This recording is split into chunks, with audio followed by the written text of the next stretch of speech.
पढ़ोगे।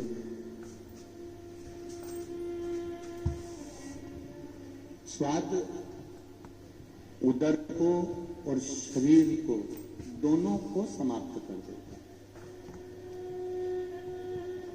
और विवाद बुद्धि को, मन को, दोनों को खराब कर देता है। एक थोड़ी सी देर का स्वाद होता है, हमने जरा रात्रि को भोजन ज्यादा कर लिया तो मालूम पड़े शरीर में नींद्रा ही प्रवेश नहीं कर पाई, नींद ही नहीं आई। हमने थोड़ा सा किसी से विवाद कर लिया, थोड़ा सा विवाद करा, वो विवाद इतना चला इतना चला इतना चला कि वो बुद्धि में बैठ गए। पहले भी कथा के माध्यम से कहा है, आज फिर कह रहे हैं, इंदौर की पावन धरा पर एक चीज का अपने भीतर जरूर कर रखना, क्रोध कुछ देर का आता है, ज्यादा से ज्यादा 10 मिनट, 5 मिनट, 2 मिनट, 4 मिनट का क्रोध रहेगा। उस क्रोध में आपने अपने घर में से डंडा उठाया, तलवार उठाई, चाकू उठाया या कोई शस्त्र उठाया, बंदूक उठाई और मालूम पड़े किसी के सिर को फाड़ दिया, किसी के पांव को तोड़ दिया, किसी के हाथ को तोड़ दिया, किसी को ज्यादा चोट लग गई। एक विचार करना जरा, 10 मिनट का क्रोध आया है, 8 मिनट का क्रोध आया है, 15 मिनट का क्रोध आया है, 10 मिनट ने 10-5 मिनट ने आपका जिंदगी बर्बाद कर दी। आपने किसी का सिर फोड़ दिया, आपने किसी का हाथ पांव तोड़ दिया। सारे मोहल्ले के लोग, सारे गांव के लोग, सारे नगर के लोग आपको समझा रहे थे कि मत कर, ऐसा मत कर, और कुछ लोग ऐसे थे जो तुम्हें उत्साह रहे थे। कहाँ लेके आ डंडा, अपन देख लेंगे, कोई अपन डरते हैं किसी से, ला जरा लेके आ डंडा, उठा के ला डंडा, और तुम पीछा पकड़कर और तुमने उसका मार दिया। 10 मिनट, 15 मिनट, 5 मिनट, 20 मिनट का क्रोध था। उस 15 मिनट, 20 मिनट, 5 मिनट के क्रोध ने आपसे इतना गलत काम करवा दिया कि वो 10 मिनट का क्रोध तो तुम्हारा 10 मिनट बाद समाप्त हो गया, पर वो 10 मिनट के क्रोध ने तुम्हें 10 साल की जेल करा दी और थाने में पड़े। कितनी देर लगी थी? मात्र 10 मिनट में तुम डंडा लाए, सिर फोड़ा, हाथ पैर तोड़े, सब कुछ हो गया। लोगों ने वाहवाही भी कर दी, लोगों ने बचाने का भी काम कर दिया, सब अपने अपने घर में चले गए और तुम अकेले अब थाने का चक्कर काट रहे हो, अदालत का चक्कर काट रहे हो, तुम अकेले अब परेशान हो रहे हो और यहाँ वहां भटक रहे हो। अब तुम वकील साहब के भी हाथ पैर जोड़ रहे हो, थानेदार के भी हाथ पैर जोड़ रहे हो, सबके हाथ पैर जोड़ना पड़ रहा है। इसलिए शिव महापुराण की कथा कहती है, स्वाद और विवाद इन दोनों से दूरी बनाकर रखोगे तो शरीर और बुद्धि और मन अच्छा रहेगा। शांति बनाकर रखिए, आपको जीवन का सबसे बड़ा सुख प्राप्त होगा। मेरे भोलेनाथ, मेरे शंकर, मेरे देव अधिदेव महादेव फालतू के विवाद में पड़ते ही नहीं। पार्वती मैया अगर कुछ बोलती भी थी तो शिव जी यहां से सुने, यहां से निकाल देते। धर्म पत्नी ने अगर सास के लिए, ननंद के लिए, देवर के लिए, जेठ के लिए, परिवार के लिए अगर कुछ बोला भी है तो उसमें सावधानी आपकी होना चाहिए कि हमें इस बात के लिए विवाद नहीं करना है, क्योंकि ये तो संसार है।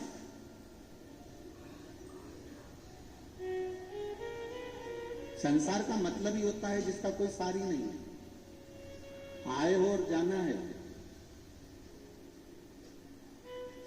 माता के गर्भ से जन्म लिया था, नग्न अवस्था में थे, पेट भरने वाले ने पेट भरा, मुष्टिकाएं बंधी थी, बुद्धि भी काम नहीं कर रही थी, नेत्र भी नहीं खुले थे, श्रवण शक्ति भी नहीं खुली थी, वाणी भी नहीं खुली थी।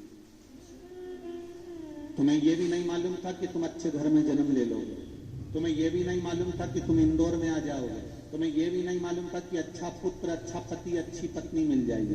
तुमको ये भी नहीं मालूम था कि अच्छा घर मिल जाएगा। तुमको ये भी नहीं मालूम था कि सुनने के लिए शिव महापुराण की कथा मिल जाएगी। ये तो उस परमात्मा की कृपा से मिली है।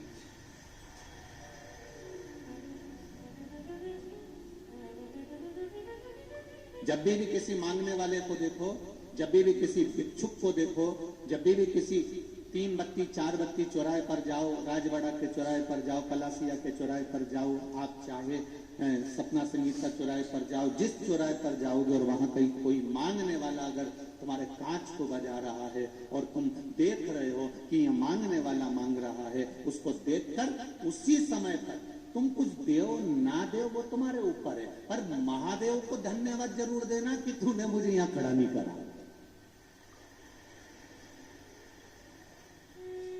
तुम किसी को देव ना देव, जिस चौराहे पर तुम्हें भिखारी नजर आए, जिस चौराहे पर तुम्हें भिक्षुक नजर आए, जिस चौराहे पर तुम्हें भिक्षा मांगने वाले नजर आए, उस जगह पर तुम उनको देव ना देव ये आपकी मर्जी है। हम ये भी नहीं कहेंगे कि मत दो, कि हम ये भी नहीं कहेंगे कि देव। हम तो इतना जरूर कहेंगे कि महादेव को धन्यवाद जरूर दो कि बाबा तेरी कृपा थी जो तूने शरीर अच्छा बनाया, तेरी कृपा थी मुझे घर अच्छा दिया, तेरी कृपा थी जो मुझे भजन करने का मौका दिया, तेरी कृपा थी खाने को अन्न दिया, तेरी कृपा थी थोड़ा सा काम धंधा दिया, पर तेरी कृपा से आज मैं यहाँ हूँ कि मैं गाड़ी में घूम रहा हूँ। मेरे पास भी 2 व्हीलर है, मेरे पास भी 4 व्हीलर है, मेरे पास भी साइकिल है, मैं भी अपने पाँव से चल रहा हूँ। ये तेरी कृपा है। अच्छा हुआ तूने मुझे रेंगने के लायक नहीं बनाया, कहीं पटक नहीं दिया। ये धन्यवाद। जब जब भिखारी नजर आए और भीख मांगने तुम्हारे कांच बजाए, उस जगह पर तुम देव ना देव, पर उसको धन्यवाद जरूर देना कि तेरी कृपा से यहाँ बैठा हूं। गाड़ी चला रहे हो, डीजे चल रहा है, गाड़ी में बॉक्स चल रहे हैं, मोबाइल चल रहा है, और कांच बजाने वाला जब कांच बजा रहा है, भैया कुछ दे दो, भैया कुछ दे दो, तो उस समय पर तुम देना ना देना पर उसको धन्यवाद जरूर देना। थोड़ी देर आवाज कम करना, साउंड कम करना, और जब भीख मांगने वाला भिक्षा मांगने चौराहे पर खड़ा हुआ हो, उस जगह पर तुम जम के मन से कहना अपने परिवार के साथ, तेरा शुक्रिया है मेरे भोलेनाथ जो तूने मुझे 4 व्हीलर में बिठा कर रखा। तेरा शुक्रिया है शंभू मेरे महाकाल राजा, ये तेरा धन्यवाद है जो तूने मुझे यहाँ बिठाया। ये तेरी, क्योंकि तेरी कृपा नहीं होगी तो संसार का कोई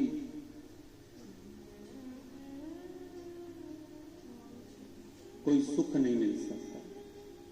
तेरी दया है इसलिए आज मैं यहां बैठा हूं। तेरी दया, तेरी करुणा, तेरी उदारता है जो मुझे यहां मिला है।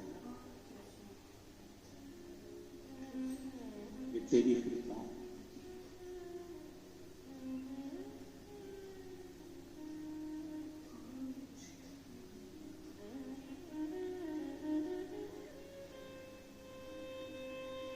तुम्हारे दुख कटने में थोड़ा समय लग सकता है। वो कहते हैं ना, कोई जल्दी बनेगा, कोई लेट बनेगा। जम के बोलो जरा, कोई जल्दी बनेगा, कोई लेट बनेगा, पर शिव जी को जल चढ़ाने वाला एक दिन सेठ जरूर बनेगा।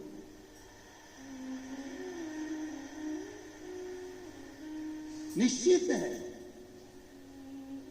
वो लंका का राजा रावण राक्षस, असुर प्रवृत्ति का, जब उसे सोने की लंका मिल सकती है, एक चोरी करने वाला चोर शिव जी के मंदिर में चोरी करने आया शिवरात्रि पर, उसने अपना कपड़ा निकाल के जला के आग लगा के उजाला कर कर चोरी का सामान देखा, और शंकर जी उसे कुबेर बना सकते हैं। एक मृगा करने वाला, हिरण को मारने वाला, पेड़ पे चढ़कर रात भर अपने बच्चों के पेट भरने की तैयारी करता है। रात भर बेलपत्री के पेड़ से बेलपत्र गिरती है, पानी की छाजल में से बूंद बूंद पानी गिरता है, और नीचे पड़े कंकर पर वो जल चढ़ता गया, और शिवरात्रि के दिन शंकर जी प्रकट होकर उसका भंडार भर देते हैं।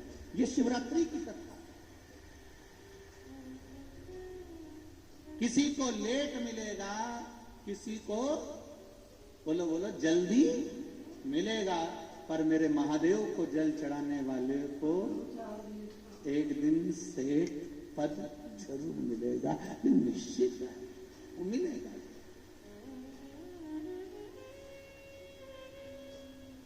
अब आपको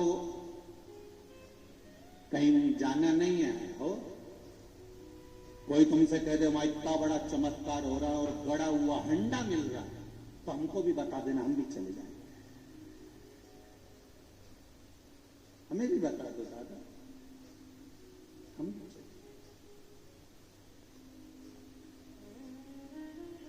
अगर ऐसे गड़े हुए हंडे मिलते होते या बहुत बहुत चमत्कार होते होते, अंधविश्वास में मत पड़ना। फिर निवेदन है, इधर उधर भ्रम में भ्रांतियों में मत जाना। अगर ऐसे गड़े हुए हंडे मिलते होते तो ये जितने भी यहाँ बैठे हैं ना, ये एक कथा नहीं सुनते और वो हंडे वाले की नहीं पड़े होते। और हम भी काय को कथा बाजते, वहीं नहीं बैठ जाते। और ये इतने सारे भाई लोग सेवा कर रहे हैं, चाहे पुलिस कर्मी हो, चाहे गवर्नमेंट वाले हो, चाहे नगर निगम वाले हो, चाहे कैमरे वाले हो, चाहे साउंड वाले हो, चाहे ये म्यूजिशियन हो, चाहे जितने भी यहाँ बैठे, काय को यहाँ टाइम बर्बाद करेंगे? वही हंडे वाले के पास बैठे रहेंगे कि वो थोड़ी देर में कुछ घुमाएगा और निकाल के दे देगा। शिव महापुराण में शंकर भगवान ने माता पार्वती से कहा है, गीता जी में भगवान कृष्ण ने अर्जुन से कहा है, विष्णु पुराण में भगवान विष्णु ने लक्ष्मी जी से कहा है, ब्रह्मवत्ता पुराण में ब्रह्मा जी का संवाद करते हुए स्वयं वीणा देवी से कहा है। वो संवाद आप भी अपनी जिंदगी में उतारना। शंकर भगवान माता पार्वती से कहते हैं, कर्म प्रधान है, आप जितना कर्म करेंगे उतना फल आपके पास प्राप्त होता है।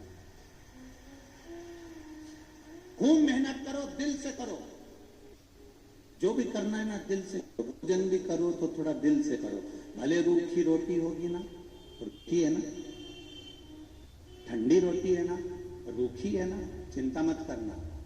जिसकी जिंदगी की शुरुआत रूखी रोटी से होती है, जो दुख सहन कर कर अपने जीवन को आगे बढ़ाता है, जो अपनी जिंदगी में शुरुआत के पल सबने निकाल दिया, सबने धक्का दे दिया, अकेला रूखी रोटी खा रहा है, जिसकी जिंदगी की शुरुआत रूखी रोटी से होती है, एक दिन वो चुपड़ी रोटी जरूर खाता ही निश्चित है। आप जिंदगी की शुरुआत में ये मत सोचो मेरा कौन साथ देगा, मैं अकेला पड़ गया, मैं अकेली पड़ गई, मेरा कौन साथ देगा, मेरा पास है कौन? उनके इतने पहचान वाले, उनके इतने रिश्तेदार, उनके इतने हैं, उनके इतने पहचान वाले, उनके साथ में इतने लोग हैं। अरे भाई ये छोड़ दो कि हमारा साथ कौन देगा। साथ देगा तुमने जो शंकर जी के मंदिर में एक लोटा जल चढ़ाया है, जो तुमने शिव भगवान पर एक बेलपत्र चढ़ाई है, जो तुम दिल रखकर शिव महापुराण की कथा में पहुंचे हो, तुम जो दिल से शिव पुराण सुनने वालों का सेवा कर रहे हो, भाव से आनंद से जो तुम गुणगान कर रहे हो, जो राम नाम, कृष्ण नाम, शिव नाम, पंचाक्षर मंत्र, षडाक्षर मंत्र, द्वादशाक्षर मंत्र, महामृत्युंजय मंत्र या श्री शिवाय नमस्तुभ्यम जप रहे हो, वो तुम्हें तुम्हारा साथ देने के लिए तत्पर रहेगा। जिस समय पर द्रौपदी का चीर खींच रहा था, गुरु द्रोणाचार्य भी बैठे थे, भीष्म पितामह भी बैठे थे, उनके पति भी बैठे थे, धृतराष्ट्र गांधारी भी बैठे थे। ऐसा कौन था जो नहीं बैठा था? सब उस सभा में बैठे हुए थे। और रोई द्रौपदी, सबके सामने जाकर रोई। गुरु द्रोणाचार्य से बोला, मैंने आपसे गुरु मंत्र लिया है, तुम मेरे गुरु हो, तुमने मुझे गुरु दीक्षा दी है, मेरा चीर खींच रहा है, ये मेरी साड़ी खींची जा रही है, तुम कुछ नहीं बोलोगे? साड़ी देख कर भी गुरु भी कुछ नहीं बोले और पांडव भी कुछ। इतना बड़ा वीर बैठा हुआ था भीम, इतना बड़ा बड़ा योद्धा बैठा हुआ था उस सभा में। भीम जैसे योद्धा भी बैठे हैं, अर्जुन जैसा धनुष चलाने वाला भी बैठा है, तीर चलाने वाला भी बैठा है, विद्वानों में विद्वान धर्मराज युधिष्ठिर तक बैठे हुए थे, नकुल सहदेव तक बैठे हुए थे। सब साड़ी देखते रहे पर कोई बचाने नहीं आया। अंत समय में फिर मेरे भगवान को आना पड़ा। उसी तरह जैसे भीम, अर्जुन, नकुल, सहदेव, युधिष्ठिर, भीष्म पितामह और धृतराष्ट्र, गांधारी, गुरु द्रोणाचार्य जितने थे ना, सब साड़ी देख रहे थे पर बचाने कोई नहीं आया। उसी तरह अंत अवस्था में पलंग पर पड़े रहोगे, सब नाड़ी देखते रहेंगे पर बचाने कोई नहीं आएगा। साड़ी देखने वाले भी बचाने नहीं आए और नाड़ी देखने वाले भी बचाने नहीं आए। अंत समय में केवल मेरा देव अधिदेव मां अंत समय परमात्मा की ओर जाने में देरी मत करो। कितना विश्वास है आपका? जितने लोग इस पूरे ग्राउंड में बैठे हुए हैं लाखों की संख्या में, इससे डेढ़े पूरे ग्राउंड के चारों तरफ बाहर बैठकर होटलों पर कथा सुन रहे हैं। जितने अंदर हैं उससे डेढ़े बाहर है।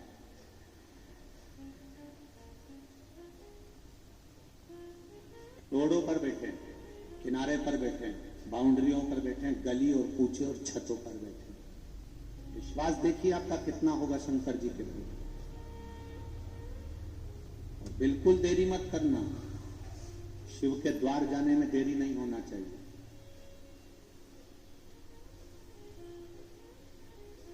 एक पत्र आया है, आज और कल का ही पत्र है, देख लीजिए।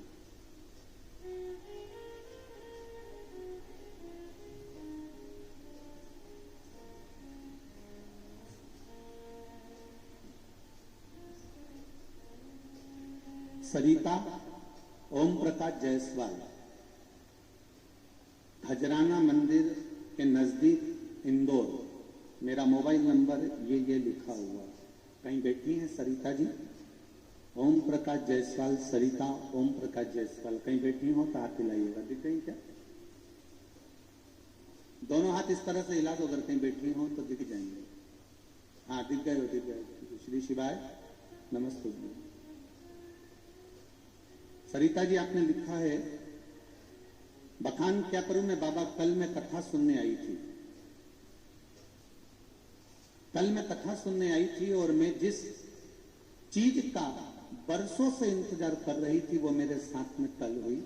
गुरुजी, मेरी बाबा की कृपा से 4 साल पहले जो इंटरव्यू दिया था उसका रिजल्ट कभी नहीं आना था, पर बाबा की कृपा से मेरी रेलवे की नौकरी का रिजल्ट कल कथा सुनने पर यहां से जाते समय आ गया। यह पत्र है सरिता जी, ओम प्रकाश जायसवाल, खजराना, इंदौर।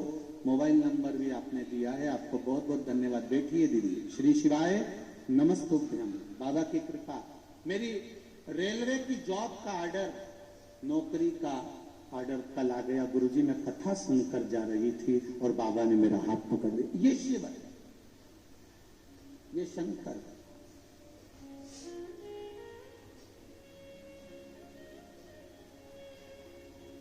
आपसे एक बात हमने पहले कथा में कही है, आप लोगों को स्मरण में है कि नहीं है? शिव कथा में जाओ,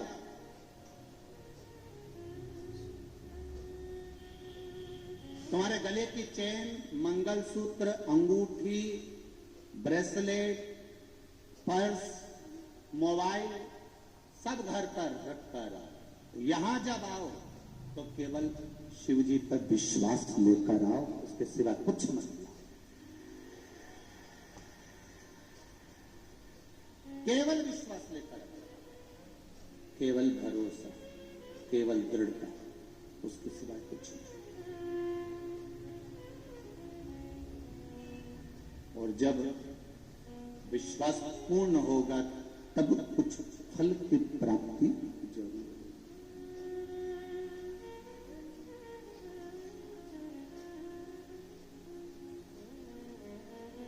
कथा सुनने आते हो और कहते हो कि हम तो भगवान पर पूरा विश्वास लेकर आए हैं, पूरा भरोसा लेकर आए हैं और कथा सुनने आए हैं।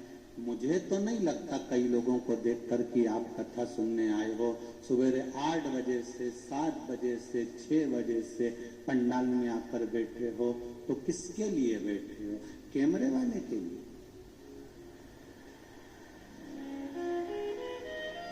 जैसे ही कैमरा तुम्हारी ओर गया, अब कह रही थी कि भगवान हमारी सुनता नहीं है तो कैमरे वाले को सुना, जिसके लिए आए। आप जिसके लिए कथा सुनने आए हो तो कैमरे वाले से तो, और बाद में कहते हो हम तो महादेव का हम कथा सुनने गए थे, हम भगवान की कथा सुनने गए थे। अब तुम्हारा ध्यान तो कैमरे पर, तुरंत बस उसने कैमरा उधर करा और तुम्हारा ध्यान गया और तुमने तुरंत। मुझे तो ऐसा लगता है कि घर पे बोल के आती होगी कि मैं सफेद कलर की बोतल हिला दूं, समझ लेना हम यहीं बैठे।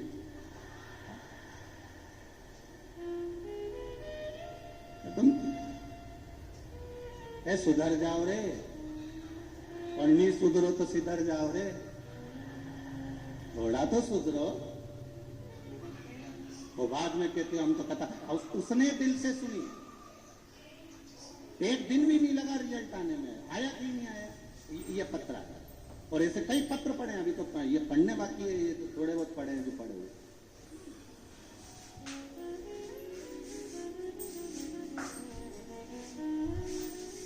एक काय को टाइम बर्बाद करो रे, सवेरे 9 बजे से घर से आ जाओ फालतू का, एक कैमरा वाला के चक्कर में आओ जबरदस्ती का। कौन के तुमको कि इनके देख के टाइम बर्बाद करो।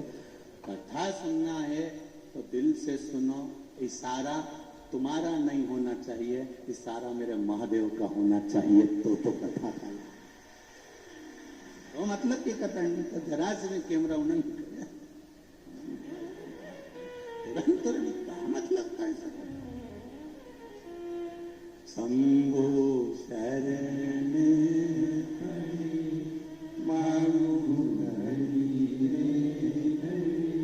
दुख दया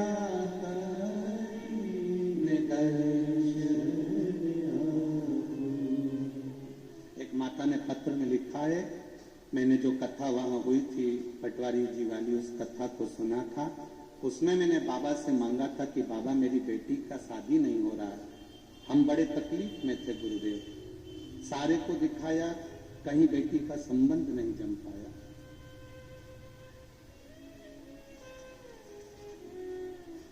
दीपाली राय इंदौर, दीपाली शर्मा इंदौर से हैं जिन्होंने पत्र भेजा। आप ही श्री शिवाय नमस्ते। गुरुवार पिछली बार आप इंदौर जीत पटवारी जी की कथा में जुलाई के महीने में आए थे। मैं क्या बखान करूं, भगवान शंकर से प्रार्थना करी थी कथा के पंडाल में बैठकर कि एक बेटी का संबंध हो जाए। कोई उसको मंगल बता रहा था, कोई कुछ बता रहा था, संबंध बहुत टाइम निकल गया। कईयों ने कहा कि अब संबंध होने में तो देरी लगेगी, 2-3 साल और लगेंगे। तब बाबा की कृपा से मैं कथा में जाकर बैठ गई और मैंने कथा सुनी। उस कथा को मैंने जब जुलाई के महीने में श्रवण करी, बाबा से कहा बाबा, वो सियोर वाला महाराज कहता है कि 3 महीने में बाबा देता है, मैं भी आपका इंतजार करूंगी। और बाबा मेरी बेटी का संबंध 2.5 महीने के अंदर पक्का हो गया। मैं बाबा को प्रणाम करती हूँ। साधना शिव बैठिए। श्री शिवाय नमस्ते।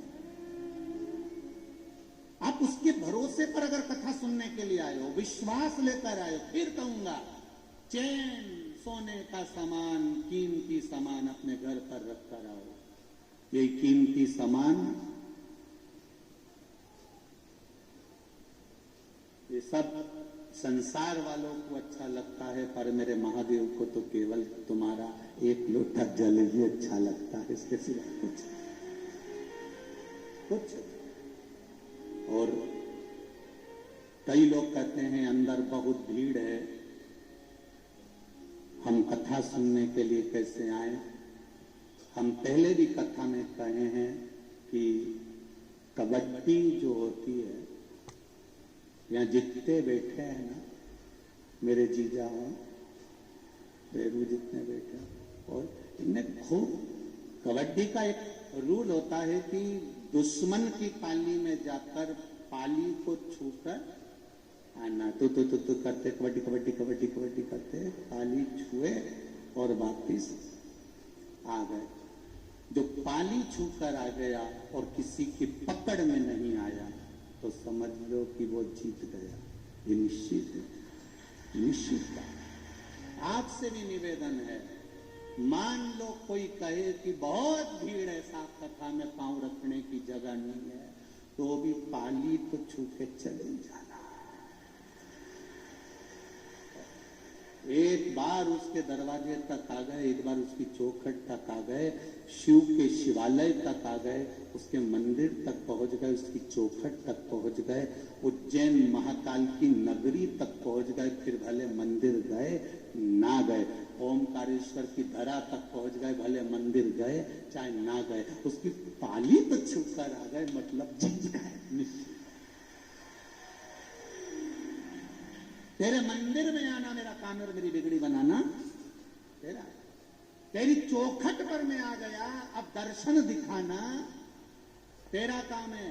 कभी एयरपोर्ट जाना, फ्लाइट में बैठने के लिए जाओगे और अंदर जाकर एक बार तुमने तुम्हारी एंट्री कर ली, उसके बाद में तो एयरपोर्ट वाले तुमको ढूंढेंगे फ्लाइट में बिठाने के लिए कि दादा गया था, और तुम जाओ और बाथरूम में छुप के बैठ जाओ, मत मिलो तो 25 बार अनाउंस करेगा, भैरू ओ भैरू, ने बार बार कहेगा कमला भाई किनांग है, ओके बोला ओके हवाई जहाज में बिठाना, तुम जाओ मत, तुम्हें जबरदस्ती पकड़ के हवाई जहाज में बिठाएगा, क्योंकि उसको मालूम पड़ गया तुम अंदर आ गए। अब तुम अंदर आ गए मतलब फ्लाइट तुम्हारे चक्कर में रुकेगी और तुमको बिठाकर ले जाएगी। इसीलिए तुमसे निवेदन, एक बार उसके दरवाजे तक पहुंच जाओ, फिर तो वो तुम्हें पकड़ कर ले ही जाएगा, ये निश्चित।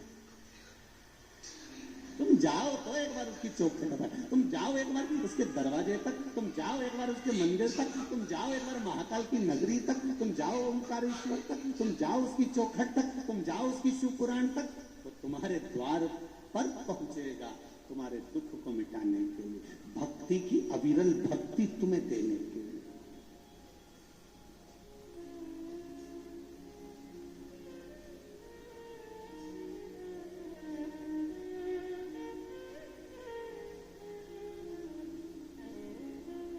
ये जो नजारा है आपका भक्ति का, ये पूर्व में कभी देखा नहीं।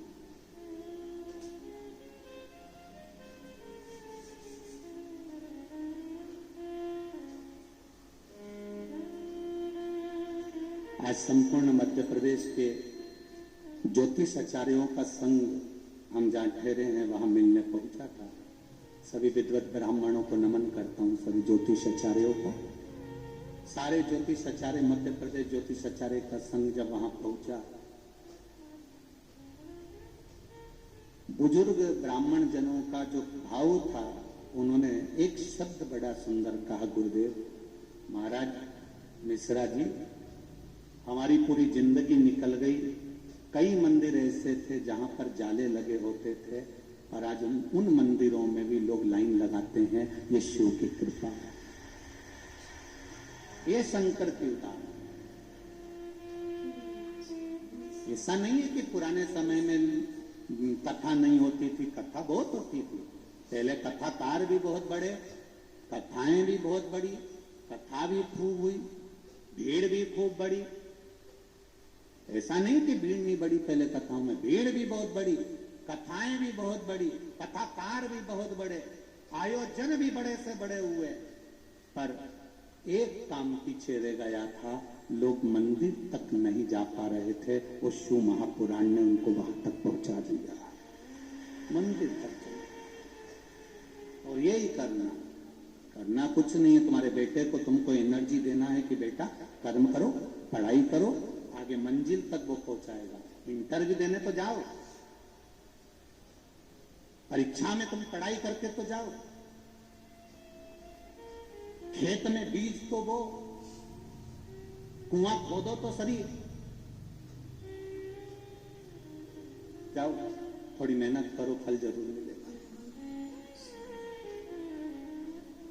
एक ताला और एक चाबी तुम्हारी ही है, ताला तुमने घर में लगा दिया, चाबी तुमने अपने पर्स में रखी, रोज रोज ताला खोलोगे तो वो चाबी लग जाएगी और ताला लगाए हुए 4-6 साल हो जाएंगे, 8 साल हो जाएंगे, उसके बाद में जाके चाबी लगाओगे तो लगेगी क्या? उसमें फिर आप कहोगे इसमें जंग लग गया है, इसमें जंग लग गया, हवा भी लगी, पानी भी लगा, उसमें मिट्टी भी लगी, तो चाबी वही है, ताला भी वही है, बस उसमें वो लग नहीं रही, खुल नहीं रही। फिर तुम जब समझदारी करोगे तो क्या करोगे? अंदर से कहीं से तेल लेकर आओगे और फिर वो तेल ऑयल उसमें ताले में डालोगे, फिर थोड़ा सा यूं बजाओगे, बजाने के बाद भी नहीं खुले तो फिर चाबी को थोड़ा सा घिसोगे, फिर तुमने चाबी भी घिसी परंतु फिर भी नहीं लग रहा। तो किसी ने कहा एक काम करो रे, एक डब्बा में घासलेट को तेल भरी लो और घासलेट का तेल भर के ये ताले को उन्हें डुबई दो। जब ताला घासलेट में डूब जाएगा और डूबने के बाद फिर अपन इसके थोड़ा सा खटखटाएंगे, उसके बाद चाबी लगाएंगे तो लग जाएगी। फिर उन्हें यही किया ना, डब्बा में घासलेट लाई ने उन्हों को डुबो दिया और डुबोने के 15-20 मिनट बाद चाबी लगाई, ताला खुल गया। बस ये मन ताला है और भक्ति की चाबी है, इसको खूब लगाओ। इस मन में जब काम, लोभ, आसक्ति, वासना और तृष्णा जम जाती है तो ताला खुलता नहीं है, ये मन भगवान तक जाता नहीं है, खुल ही नहीं पाता। इसको बचपन में भी परमात्मा के पास ले जाओ, इसको जवानी में भी परमात्मा के पास ले जाओ, इसको अधेड़ी में भी परमात्मा के पास ले जाओ, इसको बुढ़ापे में भी भगवान के पास ले जाओ। कोई ये सोचे कि अभी कोई हमारी उम्र है, आराम से जाएंगे भगवान के पास। अभी कोई हमारी उम्र है, बचपन में भगवान का भजन कोई करता है, जवानी में कोई भगवान का भजन करता है, अधेड़ी में कोई भगवान का भजन करता है, तो समझ लेना ताले में जंग लग गई, फिर ये चाबी से नहीं खुलने वाली। फिर क्या करना पड़ेगा? तो क्या ये ताला नहीं खुले, ये मन, अगर ये चाबी भक्ति की चाबी से ये मन नहीं खुल रहा है, ये मन परमात्मा तक नहीं जा रहा है, तो फिर शिव महापुराण में ले जाके इसको डुबकी लगवा दो, फिर ये मन पूरा की पूरा खुल जाएगा, ये निश्चित। इसको खोलना है।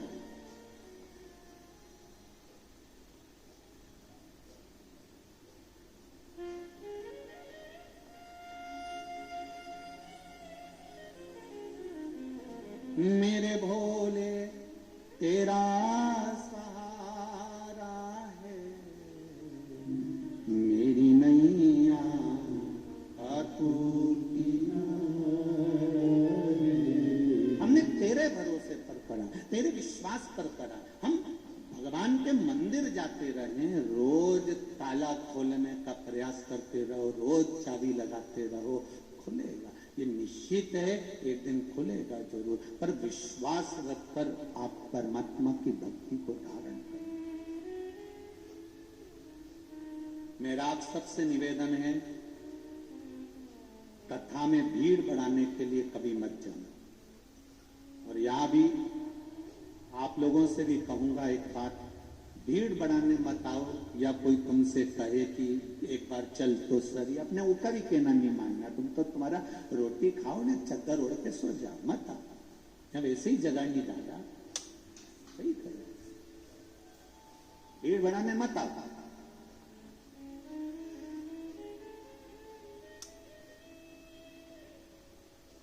यहां भीड़ बढ़ाने की जरूरत नहीं है।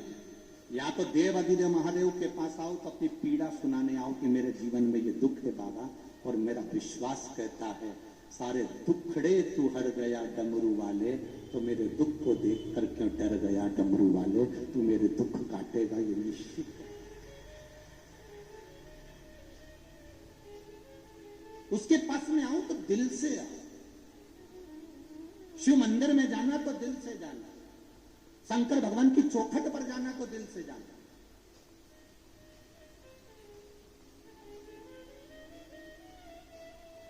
जरा सा तुम फोन पे बात करो और तुम्हारा मन नहीं लगे तो तुम्हारी धर्म पत्नी पहचान जाती जरा सी देर में। वो मायके गई और तुमने फोन पे बात करी, उसने फोन लगाया और तुमने बात करी, और तुम्हारा मन नहीं लगे नहीं तो इतनी देर में समझ जाए कहां हो। दिन भर फोन पे बात नहीं करते, कम से कम 5 मिनट तो अच्छे से कर लिया करो। कहां लगे हुए, तुम्हारा मन नहीं लग रहा मुझसे बात करने में, इतनी देर में तो बस वो समझ गई। मन ना लगा तो केवल फोन पर समझ जाते हैं। आप मंदिर गए, शिव कथा में गए, भगवान के भजन में गए, जबरदस्ती जाके बैठ गए, मन नहीं लगे तो भगवान भी कह देगा काय को आ गई री कमला, आई कौन न कहो तेरे को कि यहाँ जाओ, कौन कर, मन लगे तो जाए, दिल लगे तो जाए।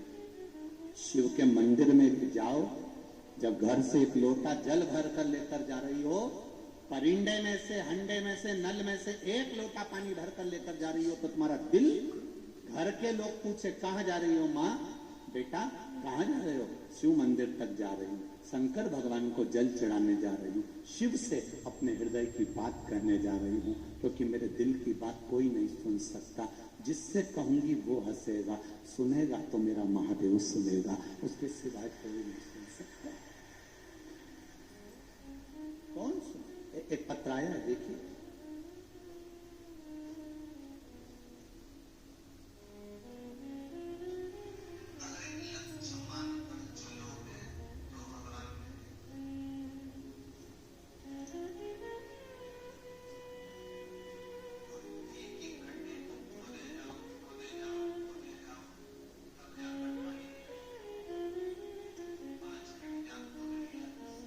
मैं कैलाश ममताबाई सीखी, ग्राम भीकुपुरा, पूजापुरा, तहसील बागली, धारा जी के निवासी हूं। कहीं बैठी हो तो हाथ हिलाइएगा,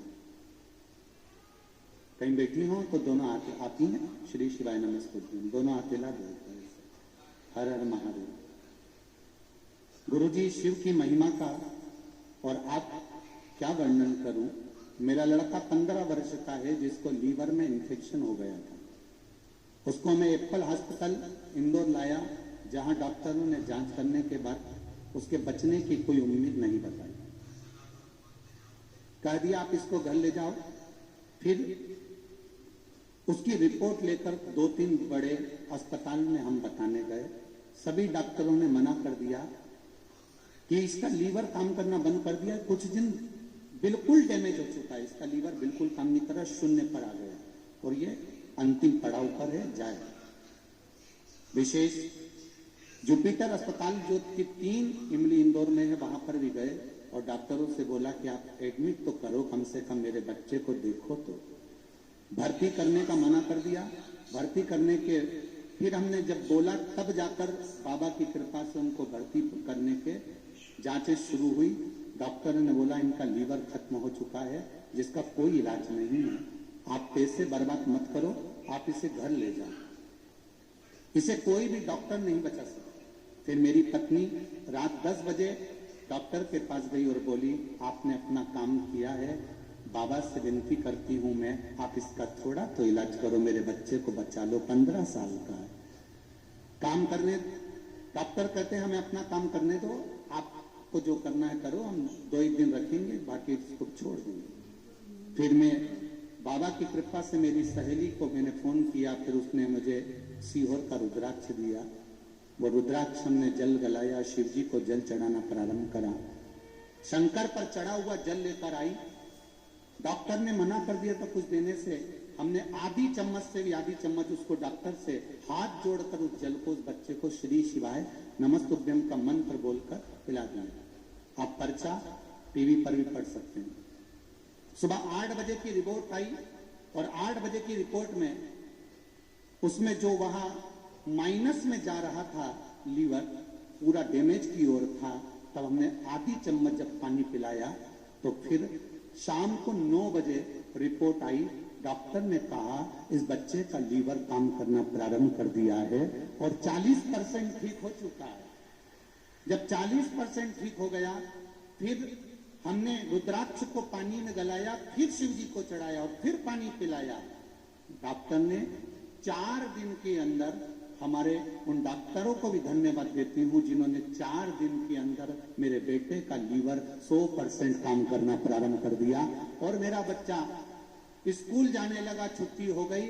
हम बाबा को धोख लगाने, प्रणाम करने के लिए आए हैं। तेरी कृपा बिना कुछ नहीं हो सकता मेरे महादेव। मैं कैलाश गहलोत, मोबाइल नंबर मेरा ये है और बाबा की कृपा से हम प्रणाम। अब ठीक है बाबू, श्री शिवाय नमस्ते। बैठिए। हर हर तेरी कृपा बिना न हिले एक भी अणु, लेते हैं श्वास तेरी कृपा से तनु। हम फिर कहेंगे, कथा सुनने आप लोग आए हैं, भले आपको 4 घंटे लग रहे हो, 5 घंटे लग रहे हो, पर उसके द्वार पर जाकर आप कथा सुन रहे हो, बैठकर कथा सुन रहे हो। जितने लोग आस्था पर सुन रहे हैं, जितने लोग फेसबुक यूट्यूब पर सुन रहे हैं, मैं निवेदन करूंगा, मेरा बाबा क्या देगा ये तो मेरा डमरू वाला ही जान सकता है। मैं बताऊंगा वो क्या देगा, वो उसके हाथ, ये उसके हाथ।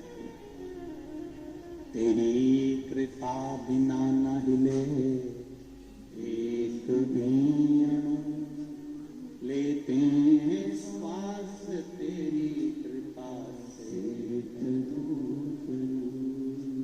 बखान क्या करूं मैं रातों के ढेर का, चपटी भभूत में खजाना तुम्हें। आप दिल से रिझ पाओ। भगवान विष्णु जी ने, भगवान शिव जी ने ब्रह्मा जी से कहा, ब्रह्मदेव सृष्टि की रचना करी और सृष्टि को आगे बढ़ाई।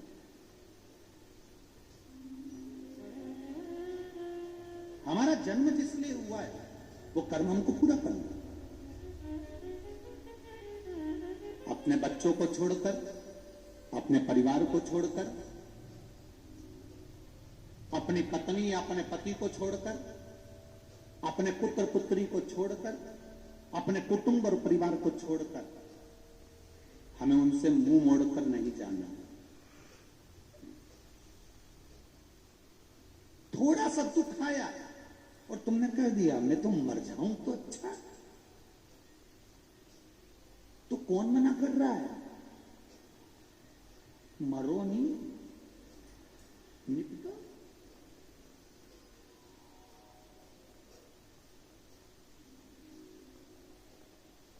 पर नहीं मरूंगी मैं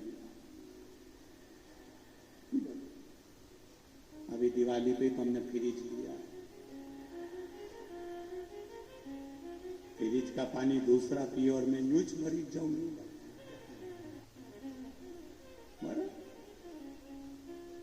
मानव का शरीर मिला इतना जोरदार मिला है, 84 लाख भी योनि है ये मनुष्य का शरीर। 83,99,999 योनि काटने के बाद ये शरीर मिला। कितनी योनियां काटी रे, माता का जू बने और किसी ने निकाल के ना ऊंटा पे दर के निपट ही दिया। फिर खटमल बने ने खटिया में घुस गए और किसी ने घासलेट का तेल डाली ने धूप में पटकी दिया, निपट गया।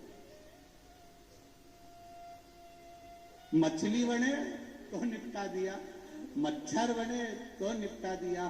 कितनी योनियां ली, पर उस योनि में हमने नहीं किया कि मच्छर बोला कभी, तुमने कभी मच्छर से बात करना, मच्छर बोले कि मैं सुसाइड करूंगा? मच्छर भी नहीं बोले भले मैं नाली के पास पड़ा रहूं, भले मैं पड़ा रहूं, पर नहीं करूंगा सुसाइड, चाहे कुछ भी हो जाए, नहीं मरूंगा। मक्खी नहीं मरना चाहता तो तुम्हें कौन ने अक्ल दे दी कि जरा सा कर्जा बढ़ गया, जरा सा दुख बढ़ गया, जरा सा टेंशन बढ़ गया, जरा सी परेशानी आ गई और तुम क्यों कि मर जाऊं तो अच्छा? जब मच्छर नहीं मारे ना खटमल नहीं मरे, तुम कह तो मरो नहीं मर जा। कर्जा ही हुआ है ना, देखा जाए। जिंदा रहेंगे तो चूकेगा, और अगर कर्जा लेके मर गए तो अगला जन्म भैंस का मिलेगा, और भैंस का जन्म मिलेगा तो जिसका कर्जा है उसी के घर में रहेंगे और वो सेठ जी दिन भर दूध निकाल निकाल के पिएगा। तो इससे अच्छा है कि मैं भैंस नहीं बनूंगी, मैं तो अगला जन्म मेरे को भैंस का नहीं चाहिए, तो मैं तो कर्जा चुका के मरूंगी। कोई तुमसे कहे कि कर्जा हो गया, इतना हो गया, चुकाना पड़ेगा, आएगा तब दूंगे, आएगा तब देंगे। मना नहीं, हम बिल्कुल मना नहीं करें तुमसे कि हम नहीं देंगे, देंगे, पर आने दो जरा। तो इतनी जब तुम्हारे पास 1 रुपया भी नहीं है तो इतनी खुश होकर तैयार वैयार होकर कथा में क्या हो जाती है? नो सियोर वाला महाराज बोला है, भगवान की कथा में मुसद्दी लाल जैसे नहीं जाना, भगवान के पास जाना और भगवान के चरणों में जाना तो हमेशा खुश होकर जाना। हमने पहले भी कहा, तुम शिव जी को एक लोटा पानी भी नहीं चढ़ा सकते, कोई बात नहीं, तुम उसके दरवाजे के सामने से भी निकलो ना तो उसको मुस्कुरा कर चले जाओ। शंकर भगवान भी टेंशन में रहेंगे, पगली हंसी क्यों थी, क्यों हंसी। और अगर तुमको ऐसा लगता है कि सियोर वाला महाराज गलत कह रहा है, तभी तुम यहां से रास्ते से जाना, कहीं का दुकान वाला बैठा हो तो तुम मुस्कुरा के चली जा, आधा टेंशन में पड़ जाएगा। कौन थी,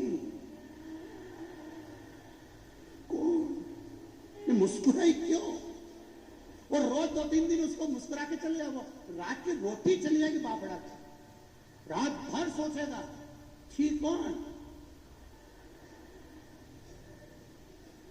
82 साल की थी, धोला धोला बाल, मुंडा में 6 दांत थे, और दुकान के सामने रोज आती और रोज हंस के जाती है। वो भी अपनी पत्नी से कहेगा, ये बुढ़िया बहुत परेशान करके रखी, मेरे को रात रात भर नींद नहीं आता। क्यों, क्या हुआ? बस वो दरवाजे के सामने आ, दुकान के सामने, और मुस्कुरा चली जाए। तुम मुस्कुरा दो, नींद उसकी गई जाए। तुम एक बार शंकर जी के मंदिर चल जाओ, पानी भी नहीं है, लोटा भी नहीं है, जल भी नहीं है, बेलपत्र भी नहीं है, पर रोना नहीं, उसके मंदिर में जाकर मुस्कुरा कर जाना, नींद उसकी उड़ जाएगी कि मेरा है, ये मेरा है। इतना कर्जा है इसके माथे पर, इतनी तकलीफ में चल रहा है, इतना दुख है इसकी जिंदगी में, तो भी मेरे मंदिर में मुस्कुरा कर आता है। तो पार्वती जी भी शंकर जी से कह देगी, और मत सुनो, बेचारी रोज मुस्कुरा के आती है, इसलिए आती है कि तुम कुछ तो कह दो। शंकर जी ने भी कह दिया, आ जान दे मेरे मंदिर के सामने, आ जान दे जरा। और जो मंदिर के सामने मुस्कुरा कर गई, शिव जी ने भी कह दिया, जा अब ऐसी ही मुस्कुराती रहे जिंदगी भर आनंद। अब तुम रोज रो रो के जाओ, भगवान ने तो गणित दुखी हुई है, भगवान ने तो बड़ी दुखी हो गए। तो भगवान, पार्वती जी भी शंकर जी से करेगी, तो रोज का रोना यही है। भगवान भी कह देगा, और रोती रहे, जा मुस्कुरा। उसके दरवाजे पर स्माइल प्लीज। फोटो वाला भी कहता, कैमरा लेके 1 मिनट, कितनी देर लगे फोटो खींचने में, बोलो री इंदौर वाली जी जी, कितनी देर लगे फोटो खींचने में? 1 क्षण, केवल बटन दबी और फोटो खींच गया। अभी इतनी सी देर लगी और फोटो वाले ने तुमसे कितनी बड़ी बात कह दी कि अम्मा स्माइल प्लीज। फिर अम्मा तुरंत उल्लू उल्लू ली। अम्मा के भी मालूम है कि अगर फोटो बिगड़ी गया नहीं तो कई काम करनी जाता, कई काम करना।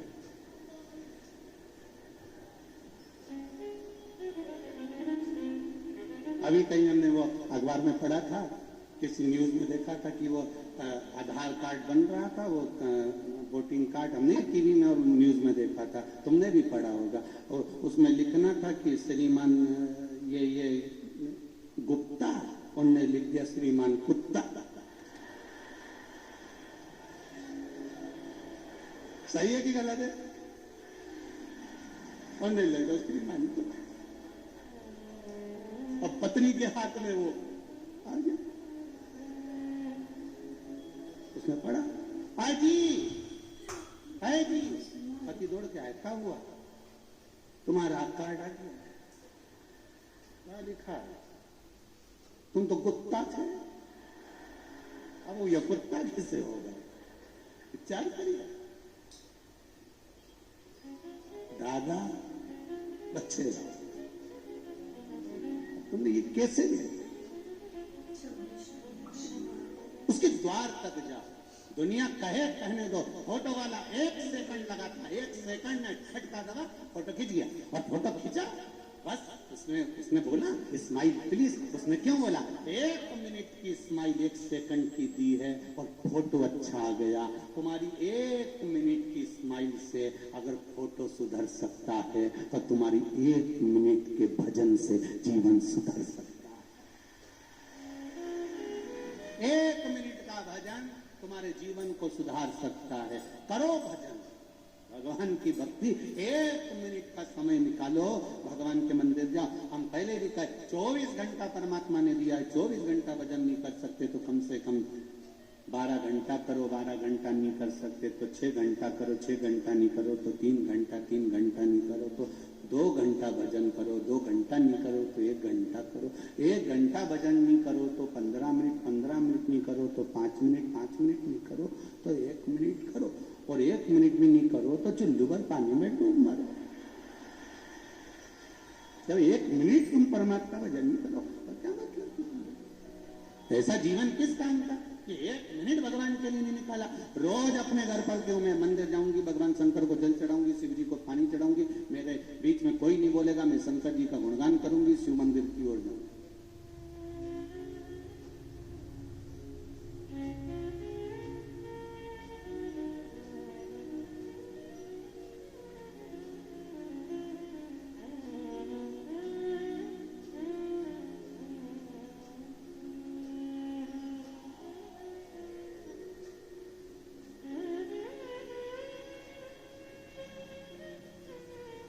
आप दिल से पढ़ो, वो सुनो।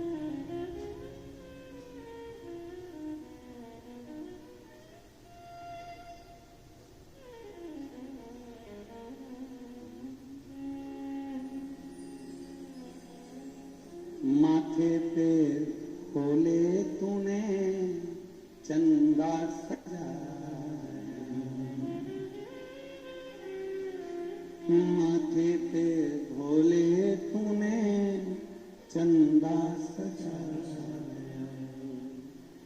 कानों में भोले तूने कुंडल सजा,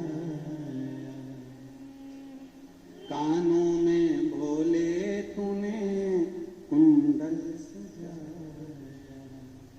शीशे पे तूने गंगा लिया भोले बाबा, शीशे पे तूने गंगा लिया भोले बाबा, बमा बम भोले शंकर गले में नाग भयंकर, बमा बम भोले शंकर गले में नाग भयंकर, ओ बमा बम भोले शंकर गले में नाग भयंकर, बमा बम भोले शंकर गले में नाग भयंकर, लाज मेरी पट रखियो सदा भोले बाबा, ओ लाज मेरी पट रखियो सदा भोले बाबा, लाज मेरी पट रखियो सदा भोले बाबा, लाज मेरी पट रखियो सदा भोले बाबा, मतवाले रखवाले बमा बम भोले शंकर गले में नाग भयंकर, बमा बम भोले शंकर गले में नाग भयंकर, बमा बम भोले शंकर गले में नाग भयंकर।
माथे पे भोले तूने चंदा सजाया, माथे पे भोले तूने चंदा सजाया, कानों में भोले तूने कुंडल सजाया, कानों में भोले तूने कुंडल सजाया, ओ कानों में भोले तूने कुंडल सजाया, कानों में भोले तूने कुंडल सजाया, शीशे पे तूने गंगा लिया भोले बाबा, शीशे पे तूने गंगा लिया भोले बाबा, रख लेना रखने वाले बमा बम भोले शंकर, गले में नाग भयंकर बमा बम भोले शंकर, गले में नाग भयंकर बमा बम भोले शंकर, गले में नाग भयंकर। ओ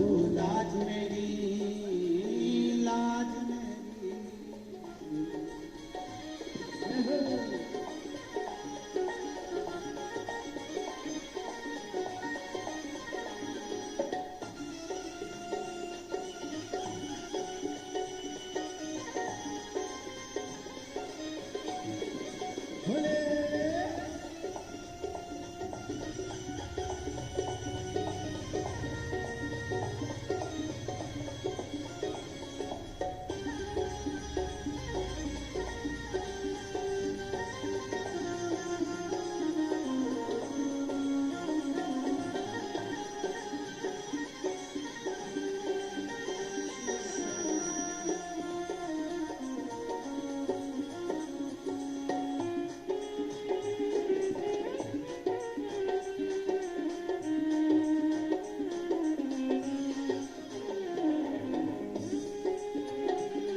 त्रिपुरारी भोले बाबा।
पीछा किया भोले बाबा, उसी ने तेरा पीछा किया भोले बाबा, ओ उसी ने तेरा पीछा किया भोले बाबा, उसी ने तेरा पीछा किया भोले बाबा।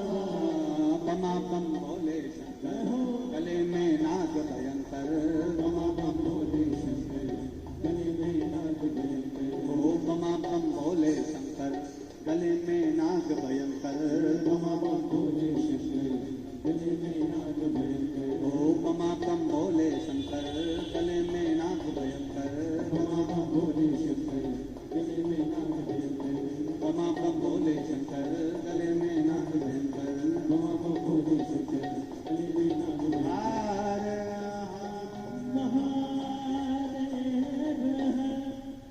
अपने स्थान पर बैठकर भगवान शिव से अपने हृदय की बात कहें, दिल से बाबा से कहें, बाबा तेरे बल पर आई हूं, तेरे भरोसे बाबा से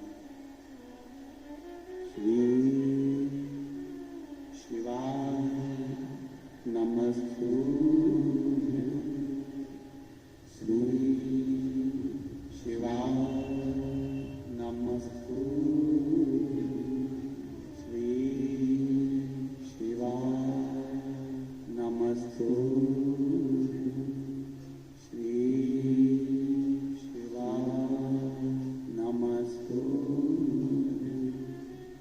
श्री शिवाय नमस्तुभ्यं। भोला सर्वदुख काटो मां, ओ भोला सब दुख काटो मां। शिव शंकर जपो तेरी माला, भोले बाबा जपो तेरी माला, भोला सब दुख काटो मां, ओ भोला सब दुख काटो मां।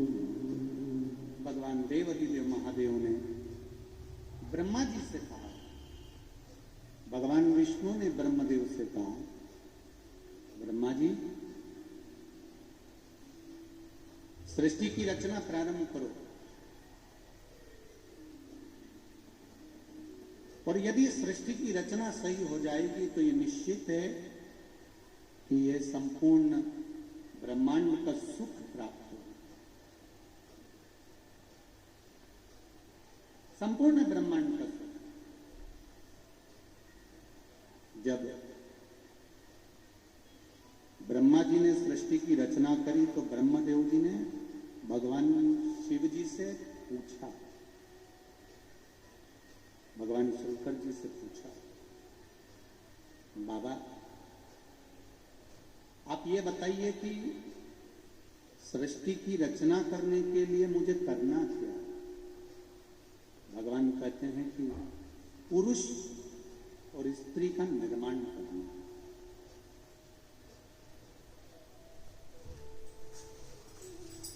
एक बात अपने जीवन में उतार कर रखी है, परिवार, कुटुंब, रिश्ते नातों से हमको मुंह मोड़कर नहीं जाना, हमको उनके बीच में रहना है, हमको उनके साथ रहना है, और साथ में रहकर जो तकलीफें जीवन में आती है उसको सहकर आगे बढ़ते चले।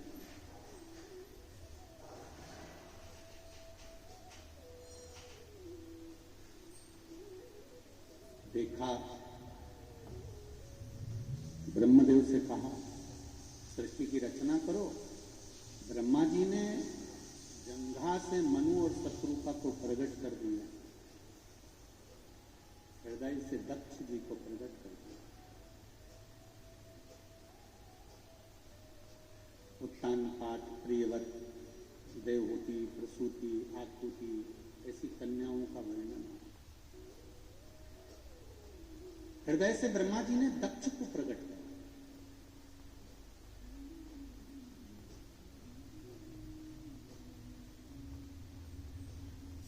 अब हृदय से जब दक्ष को प्रकट किया गया है, जब हृदय से दक्ष को प्रकट करा गया है, तो दक्ष प्रजापति के साथ में माता प्रसूति का विवाह हुआ।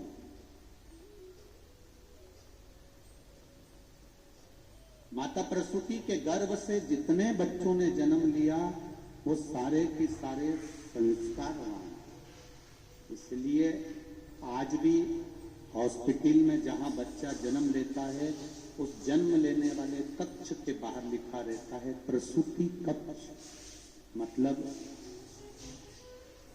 दक्ष प्रजापति की धर्म पत्नी का नाम आज भी हॉस्पिटल में प्रसूति कक्ष के रूप में लिखा होता है कि यहाँ माता प्रसूति के गर्भ से बच्चों ने जन्म लिया था, तो वो सारे बच्चे संस्कारित थे।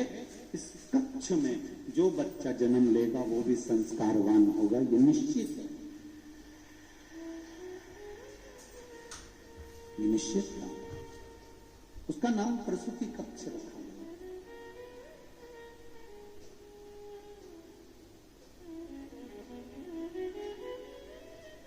शिव महापुराण की कथा एक बहुत अच्छी बात कहती है, जरा ध्यान दीजिएगा। धन चले जाएगा तो वापिस आ जाएगा,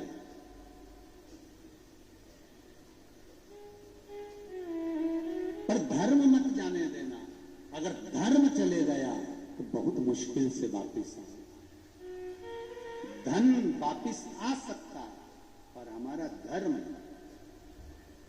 गिरने में।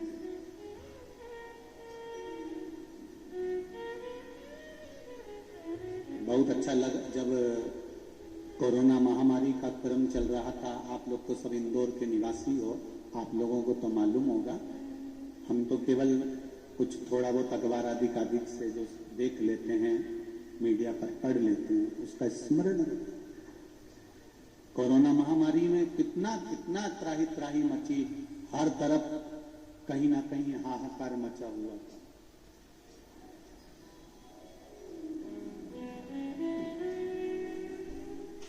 मैं आदरणीय संजय भैया शुक्ला जी को धन्यवाद देना चाहूंगा इस चीज के लिए कि उन्होंने कोरोना महामारी के समय पर ऑक्सीजन मशीन हो, चाहे दवाइयां हो, चाहे हॉस्पिटल हो, उस समय पर इनका सहयोग बड़ा था। और सत्यता है, ये एक धर्म की जो ध्वजा है, ये सम्मुख होना चाहिए।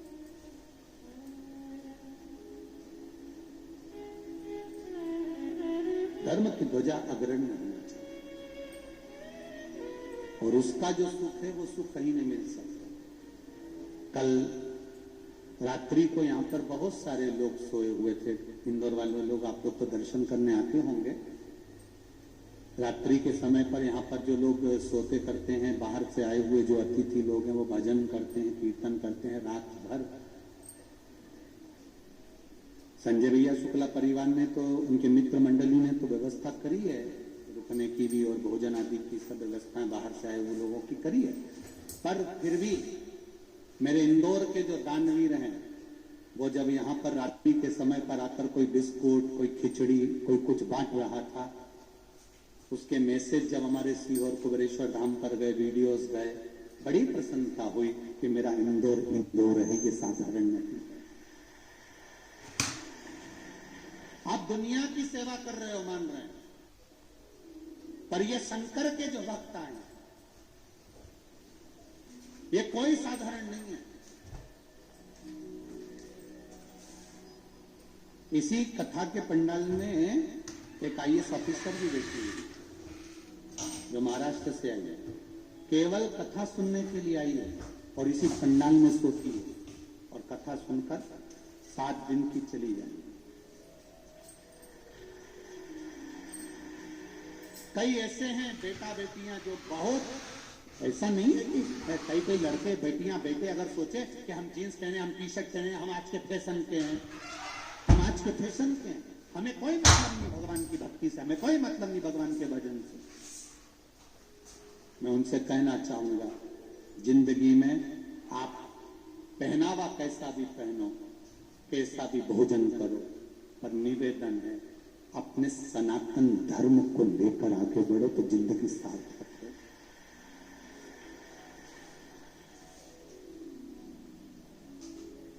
खूब वीआईपी बनो, पर इतने वीआईपी मत बन जाना री मेरी जीजियों कि श्रद्धा जैसे 35 टुकड़े हो जाए। इतने वीआईपी मत बन जाना, खूब वीआईपी बनो, राशि ठाट रखो, एक मोबाइल की जगह 4 लटका के चलो। कौन मना कर रहा है तुमको? 2 हेडफोन की जगह 2-4 और घुसीड़ लो, कोई दिक्कत नहीं, कोई मना नहीं, कोई नहीं मना। पर निवेदन,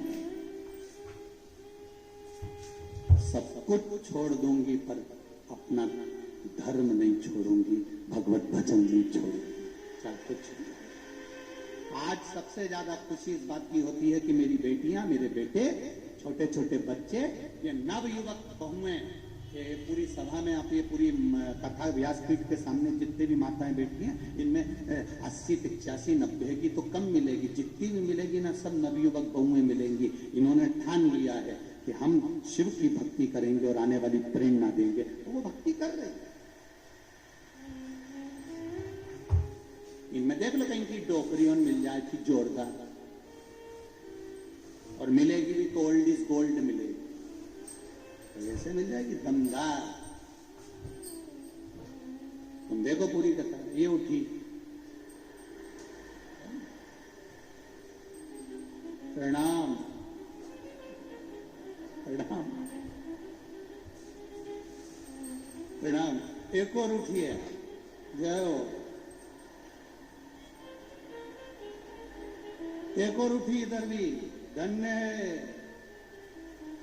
नमन मेरी माओ को, प्रणाम करता हूं आपके चरणों को, धन्य। संजय भैया गजब तो करा, डोकरी on भी आई है। बैठो बैठो, प्रणाम करता हूं आपको, नमन नमन। श्री शिवाय। बैठो माँ, बैठो बैठो, प्रणाम करता हूं आपको, बहुत बहुत भाव आपका, इसमें ये प्रेम है, ये वात्सल्यता है आपकी, ये करुणा, और उसकी भक्ति के बिना कुछ नहीं। शिव कथा कर रहा, अपना फर्ज मत भूलो। प्रसूति मैया का विवाह दक्ष प्रजापति के साथ हो गया, कई कन्याओं का जन्म हुआ, 60 कन्याएं जन्म ले ली, 27 तो चंद्रदेव के साथ किया, कई कन्याएं। चंद्रदेव के साथ में जो कन्या भी आई, उसमें एक रोहिणी भी थी, जिस पर चंद्र बहुत आसक्त रहते थे, उनसे प्रेम करते थे, उनसे स्नेह करते थे। बाकी की जो धर्म पत्नियां थी उनकी और उसको देखते भी बंदेसा है, बाकी की जो धर्म पत्नियां थी उनको वो देखते भी।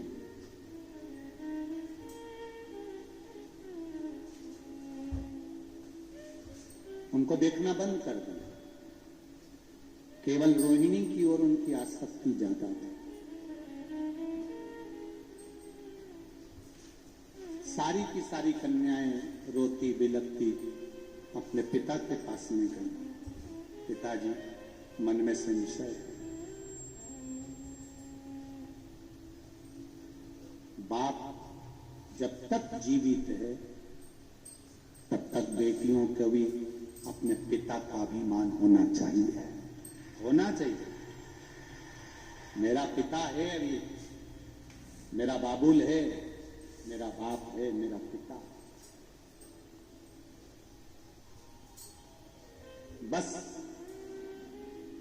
तुम्हारा पिता तुमको पढ़ने से मना नहीं करता, बड़े बड़े शहर में भेजने से मना नहीं करता, तुम्हारे कपड़ों के लिए मना नहीं करता।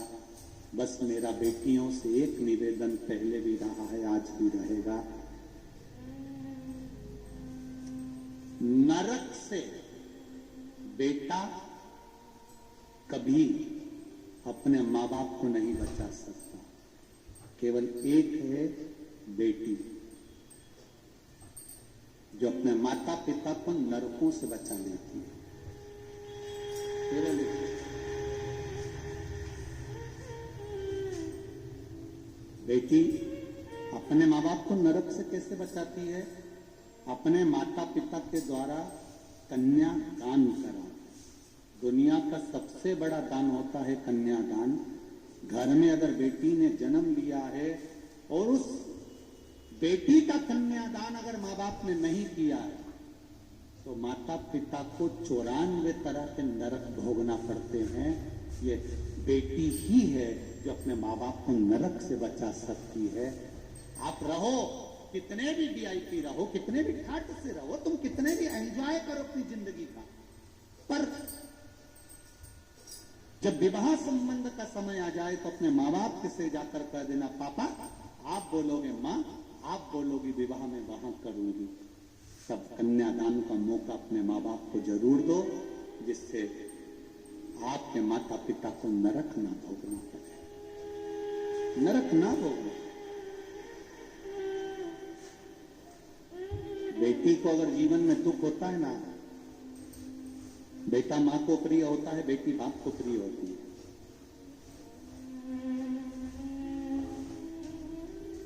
जब बेटी की विदाई होती है तो लोग कहते हैं कि मां बहुत रोती है।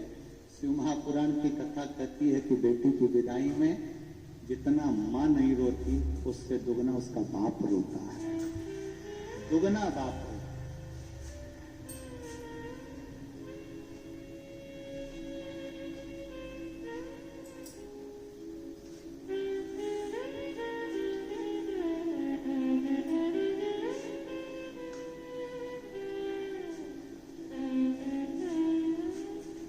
पिता पुत्र को पूरी वसीयत दे देता, पूरी जायदाद दे देता। पिता बेटी को केवल एक कन्यादान देता है और वो कन्यादान का जो फल होता है, हजारों अश्वमेध यज्ञ और हजारों सर्वतोमुखी यज्ञ कर लीजिए और एक कन्यादान जिसको जन्म दिया है बेटी को, उसका कन्यादान कर लीजिए। तो मौका है, चुके ना, उसको छोड़े ना। सारी की सारी कन्याएं चंद्रदेव की बात लेकर अपने पिता दक्ष प्रजापति के पास में आई और दक्ष प्रजापति के पास में आकर बोली, दक्ष प्रजापति के पास में आकर कहती हैं, पिताजी हमको थोड़ा सा दुख है। क्या दुख आ गया बेटी? बाप कह रहे थे अगर बेटी को दुख भोगना पड़े तो वो बाप किस काम का?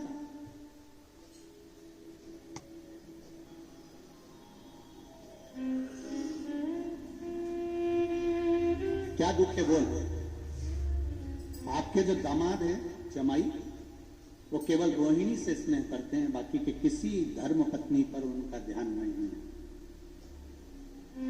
महाराज, पिता का फर्ज है कमा कर लाना, पिता का फर्ज है बच्चों को अच्छी एजुकेशन देना, पिता का फर्ज है बच्चों को अच्छे कपड़े पहनाना, पिता का फर्ज है बच्चों को अच्छा खाना खिलाना, पिता का फर्ज है बच्चे का पेट भरना, पत्नी का पेट भरना, परिवार का पेट भरना। ये पिता का फर्ज है। पिता कमा कर लाएगा, देगा, पेट भरने की जवाबदारी पिता की है, अच्छी एजुकेशन की जवाबदारी पिता की है, अच्छा घर बनाने की जवाबदारी पिता की है, अच्छी दुकान चलाने की जवाबदारी पिता की है, अच्छी परवरिश की जवाबदारी पिता की है। पर पिता से ज्यादा जवाबदारी माता की आती है, बच्चों को संस्कार देने की जवाबदारी माता की। पिता से ज्यादा जरूरत है माताओं की जो अपने बच्चों को श्रेष्ठ संस्कार दें, अपने बच्चों को अच्छा अच्छा ज्ञान दीजिए। रोज अपने बच्चों को शंकर जी के मंदिर में लोटा भर के भेजो जल लेकर। जिस माँ का बेटा बेटी शंकर के मंदिर में जल चढ़ा रहे हैं, शंकर के मंदिर की देहली चढ़ रहे हैं, उस घर के बुजुर्ग कभी वृद्धाश्रम की देहली नहीं चढ़ेंगे।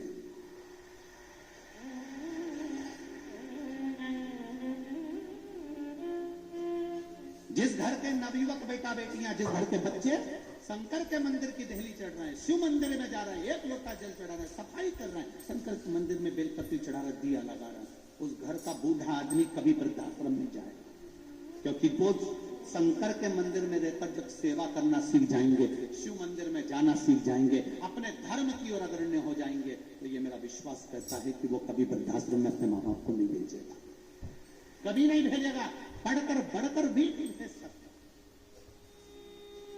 लगाओ अंदाजा, तुम्हारे इंदौर में वृद्धाश्रम है? जाकर घूम के आना, भोपाल में भी है, सीहोर में भी है, सारे शहरों में वृद्धाश्रम है, एक बार घूम कर आना। किसी सब्जी बेचने वाले के माँ बाप उस वृद्धाश्रम में नहीं मिलेंगे, किसी ठेला चलाने वाले के माँ बाप वृद्धाश्रम में नहीं मिलेंगे, किसी जूता बनाने वाले के माँ बाप वृद्धाश्रम में नहीं मिलेंगे। वृद्धाश्रम में अगर बूढ़े मिलेंगे तो किसी अच्छे अच्छे पढ़े लिखी औलादों के माँ बाप वृद्धाश्रम में मिलेंगे। गवारों के नहीं, जो पढ़े नहीं है, लिखे नहीं है, कुछ नहीं है उनके पास में, ठेला चलाते हैं, तो भी कह देते हैं भूखा मर जाऊंगा और अपने माँ बाप की सेवा करूंगा। कुछ नहीं है तो भी माँ बाप की सेवा में लगे हुए हैं। और आज के पढ़े लिखे जो कभी मंदिर नहीं गए, कभी देवालय नहीं गए, पूरी जिंदगी हम अप टू डेट बनते रहेंगे, अपने माँ बाप को वृद्धाश्रम में छोड़ दिए, तो तुम्हारी औलाद तुम्हें छोड़ेगी रे भेरू, छोड़ेगी।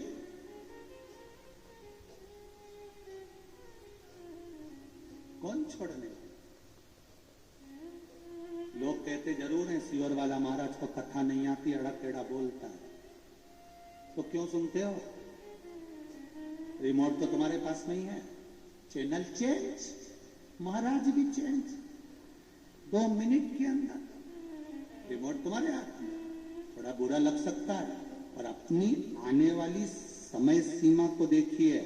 डॉक्टर बनो, इंजीनियर बनो, कलेक्टर बनो, एसपी बनो, तुम्हारी मर्जी पढ़े, तुम जितना पढ़ना चाहो दिल से पढ़ो, खूब विद्वान बनो, खूब आगे बढ़ो, पर उसके साथ में संस्कृत भी बनो, झुकना सीखो।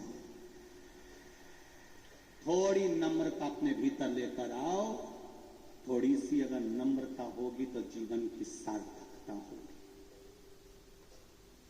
कुर्सी, पद, प्रतिष्ठा ये कब बदल जाती है, कब कौन कहां पहुंच जाता है, कब किसका कहां ट्रांसफर हो जाता है, पता ही नहीं पड़ता।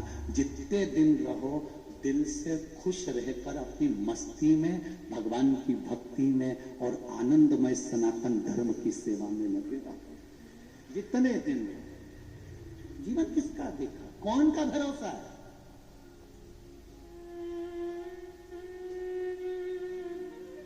पापड़ बने के बने रह जाते हैं जीजियों, बड़ी की भरी बरनी रखी रह जाती है। आम का अचार डाला था, पूरा भरा की भरा रह गया और काकी नहीं पड़ जाती, सब भरा रह गया। कौन खाएगा, कौन पिएगा, पापड़ कौन सेके, सब गया। जीवन चला। अभी तुमने देखा ही कोरोना महामारी में कितना पैसा था लोगों के पास में, एक पलंग नहीं मिल पा रहा था हॉस्पिटल में, एक पलंग, एक वेंटिलेटर नहीं मिल पा रहा था। करोड़ों का धन होकर भी अगर कुछ नहीं है तो क्या धन की कीमत है। और ये देखा भगवत भजन, जिसने भगवान की अविरल भक्ति धारण करी, जब कोई नहीं आता तब मेरा डमरू वाला आता है और डमरू बजाकर चला जाता है। क्या है वो?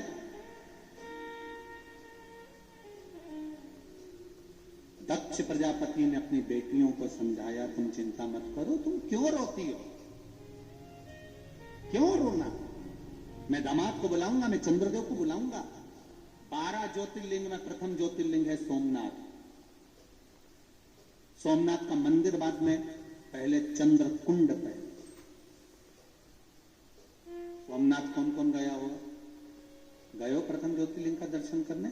तो दर्शन करे होंगे आपने सोमनाथ में चंद्र कुंड के, जिस चंद्र कुंड से भगवान शंकर का शिवालय, भगवान शंकर का शिवलिंग जल के ऊपर आनंदित होकर ठहरता।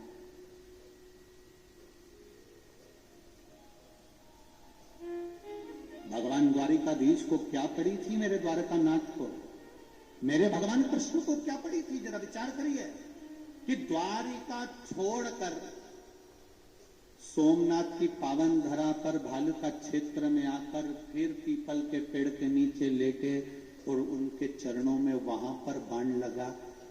जरा विचार करो, जन्म कहां हुआ? कारागार में। मथुरा से गए वृंदावन, वृंदावन गोकुल करते बरसाना गोवर्धन, ब्रजभूमि को त्याग कर मथुरा, मथुरा से फिर द्वारका, द्वारका के बाद भी प्राण त्यागने के लिए आए तो सोमनाथ की पावन धरा पर आए।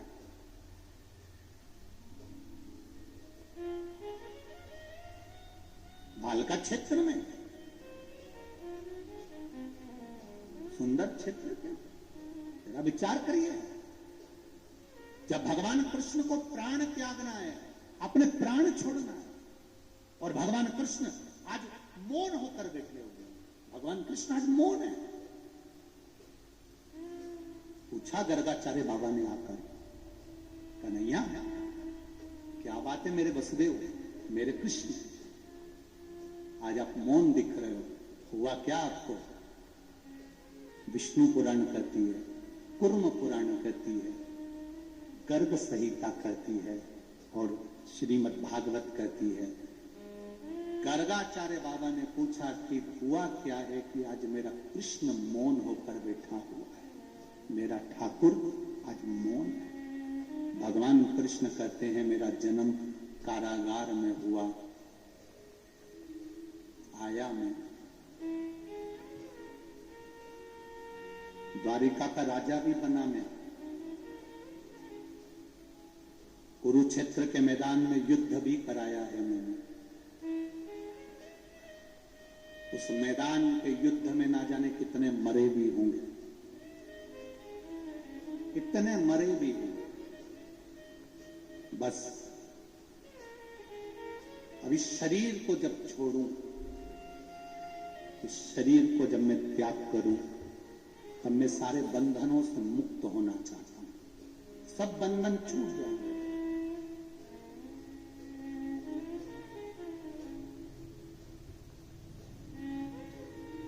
गर्गाचार्य बाबा ने पूछा कि बंधन कहां छूटते हैं, आपको मालूम है?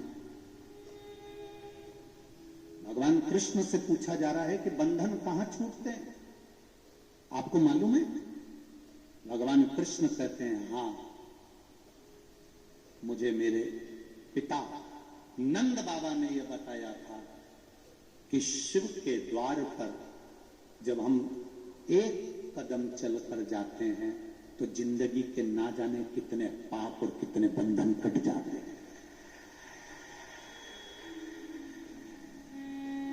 ना जाने कितने पाप और कितने बंधन केवल शंकर के द्वार जाने से कट जाते हैं। अभी आपको कथा के शुरू में कहा था कि कबड्डी खेलने वाला पानी छूकर आता है। दुनिया के लोग कहें बहुत भीड़ पड़ रही है, ग्राउंड में जगह नहीं है, तो भी निवेदन है आधे घंटे की सुनने आना, रोड पर खड़े होके तो सुनोगे, द्वार तक तो पहुंचोगे, दरवाजे तक तो पहुंचोगे, उसकी चौखट तक तो पहुंचोगे, बस उसका सानिध्य एक पल का, एक घड़ी का, एक क्षण का मिल जाए, फिर वो जाने मेरे बंधनों से टूट जाता है, सारे पाप समाप्त हो जाते हैं। कहां? शिव के द्वार पर पहुंचने से, शंकर की कथा तक पहुंचने से, शिवालय तक पहुंचने से, भगवान की देवालय तक पहुंचने से बंधन मुक्त हो गया। और होता है संसार के जितने लोग मरने के बाद शमशान जाते हैं, वहां पर बंधन छूटते कि नहीं छूटते, इनसे पूछ लो। ये जितने लोग जाते हैं आग लगाने के लिए मुर्दे में, उनसे पूछना। पहले चतुर लोग पूरे बंधन काट दो, धागा काट दिया, ये काट दिया, वो काट दिया, कपड़े वपड़े सब फाड़ उड़ा दिए, बेकार सब उतार के चंदन का बूरा लगा दिया, घी चुपड़ दिया, सब कुछ आंखों पे कपूर रख दिया, निपटाई दिया, जला दिया, आग लगा दिया, सब बंधन से मुक्त। बेटा रोते रोते कह रहा है शमशान में पिताजी जल गए, ताऊ, काका, दादा, परदादा, आग लगा दी तुमने, अब यहां कौन रहेगा? मेरा दादा अकेला रहेगा। तब परिवार के लोग कहते हैं ऐसा मत बोलो, अब ये बंधनों से मुक्त हो गया है। बच्चे ने पूछा बंधन से मुक्त कब होता है व्यक्ति? तो कहा जब वो शिव की शरण में जाता है। शंकर भगवान शमशान में रहते हैं, जो उनके पास गया वो बंधनों से मुक्त हो गया। फिर कोई बंधन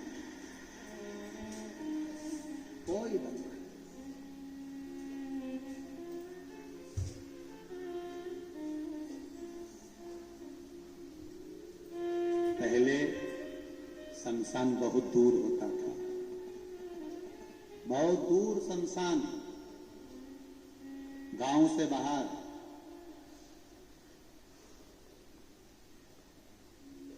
अब बड़े बड़े शहरों में तो गांव से बाहर कहाँ जाएंगे, तो गांव के अंदर ही।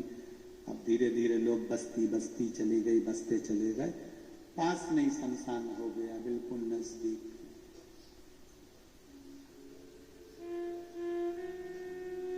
बिल्कुल नजदीक।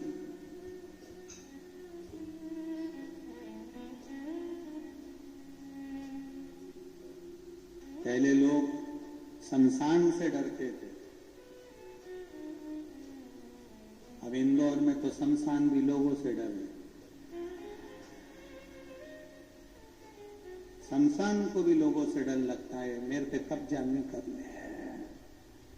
इंदौर में तो लोग शमशान में डरे थे, इनका मन एक शमशान पे नहीं आ जाओ, यहाँ पे कॉलोनी नहीं काट।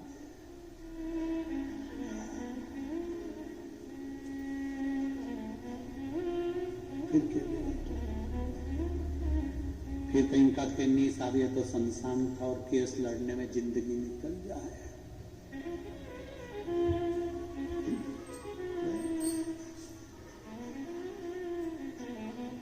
बंधन जहां कटे, भगवान गर्गाचार्य बाबा ने पूछा क्या चाहते हो?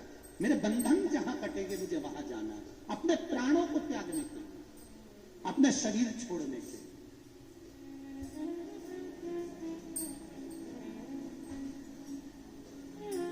कहां जाना चाहते हो? शंकर का द्वार। द्वारका से बहुत दूर नहीं, नजदीक है भालका क्षेत्र। आप लोग गए होंगे, जो लोग सोमनाथ जी गए होंगे वो जानते हैं। थोड़ा सा गूंज कम करिए। जो सोमनाथ जी गए होंगे उनके स्मरण में होगा, जहां भगवान कृष्ण के चरण में बाण लगा है पीपल के वृक्ष के नीचे, वहां पर आप लोग भी दर्शन करने गए होंगे। कौन कौन गए? हाथ उठाइए। हाँ, गए गए गए, चलो ठीक है, दंड दंड, बहुत सारा हो, वहां गए हो। तो तुमने कभी विचार करा कि भगवान तो द्वारका में रहते थे, ये द्वारका छोड़कर यहां क्यों आए? या पीपल के वृक्ष के नीचे टेका लगा के बैठे हाथ का, और चरण पर चरण और बाण लग गया। कभी विचार किया तुमने कि अपन दर्शन तो करे? पर ये समझ में नहीं आया कि वो द्वारका और द्वारका से इतनी दूर आके इन्होंने यहाँ सोमनाथ के पास में अपने प्राणों को त्यागा। कारण क्या?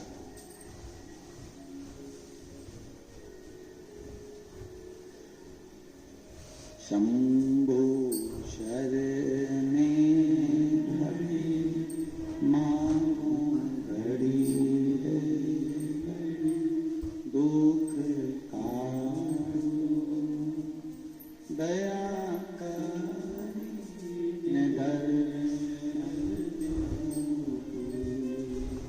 आखिर जरूरत क्या पड़ गई? क्यों द्वारका छोड़कर भगवान यहां आ गए? उसका एक कारण था, जरा नाम के व्याघ्र ने जब बाण छोड़ा, भगवान के चरण में जब बाण लगा, तब जरा ने भी पूछ लिया, आप तो द्वारका के निवासी थे, फिर यहाँ क्यों आए? यहाँ सोमनाथ की पावन जगह पर किस लिए?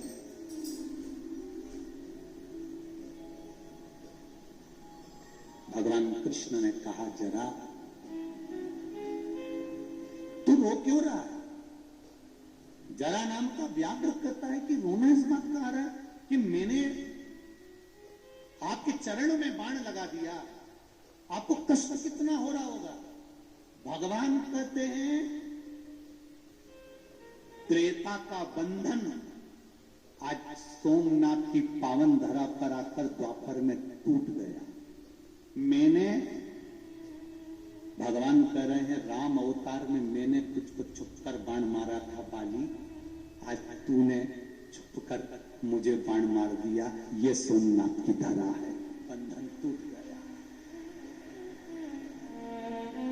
एक बात अपने जीवन में उतार कर रखिए, जितने लोग आस्था चैनल पर कथा सुन रहे हैं, जितने फेसबुक यूट्यूब पर सुन रहे हैं, जितने लोग इंदौर की या पावन धरा पर मां अहिल्या की गोद में बैठकर कथा सुन रहे हैं, उनसे निवेदन करना चाहूंगा, आप जब जैसे प्रत्येक मनुष्य प्रतिदिन पाप करता है, झूठ भी रोज बोलेगा, कपट भी रोज करेगा, बेईमानी भी रोज करेगा, प्रपंच भी रोज करेगा।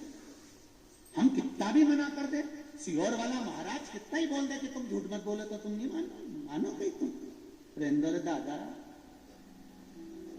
अभी 2 मिनट में फोन उठाओ, अगर कोई पूछे कहां है, दुकान पे बैठे, और बैठे ही नहीं। कहीं का गाड़ी चलाते चलाते फोन लगा दे, कहां हो, बस खलासी तक पहुंच गया, कहीं नहीं पहुंचा, राजवाड़ा पे पड़ा। इतना झूठ, पल पल झूठ। अब इतना झूठ बोला और तुम सोचो कि शिव पुराण की कथा सुनवाने में तो तरीक जमुआ ये झूठा हूं।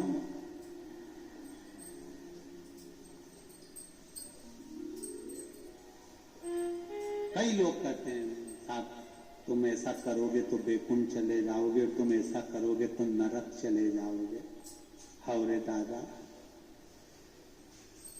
आज का जमाना का लोग तुरंत कह देते हैं क्यों बैकुंठ की नंगे, घूम के आ जाऊंगे एक बार, और नरक किधर है वो भी घूमिए। शिव महापुराण में ये नहीं लिखा कि तुम शंकर भगवान को जल चढ़ाओगे तो तुम बैकुंठ चले जाओगे। सुनना जरा अच्छे से, और कहीं का महाराज के तो उसके चरण भी पकड़ लेना, कहीं नहीं। शिव महापुराण में ये नहीं लिखा कि शिव जी को जल चढ़ाओगे तो बैकुंठ चले जाओगे, शंकर भगवान पर बेलपत्र चढ़ाओगे तो बैकुंठ चले जाओगे, शंकर भगवान का अभिषेक करोगे तो बैकुंठ चले जाओगे। शिव महापुराण में लिखा है शिवजी को जल चढ़ाओगे या बेलपत्र चढ़ाओगे या अभिषेक करोगे तो पूर्व में हमने कोई पाप करा हो या हमारे जीवन में कोई दुख चल रहा हो तो वो मिट जाता है। बैकुंठ जाने का नहीं कहा। और दूसरी बात सुन लीजिए, शिव महापुराण एक बात और कहती है, जब तुम प्रतिदिन भगवान शंकर पर जल चढ़ाते हो या भगवान का भजन करते हो या भगवान की कथा तक या शिवालय तक, मंदिर तक जाते हो, तो शिव महापुराण की कथा कहती है तुम्हें बैकुंठ जाने की कोई जरूरत नहीं है, बैकुंठ वाला तुम्हारे पास आएगा। अंत समय प्रभु आना वचन दिया,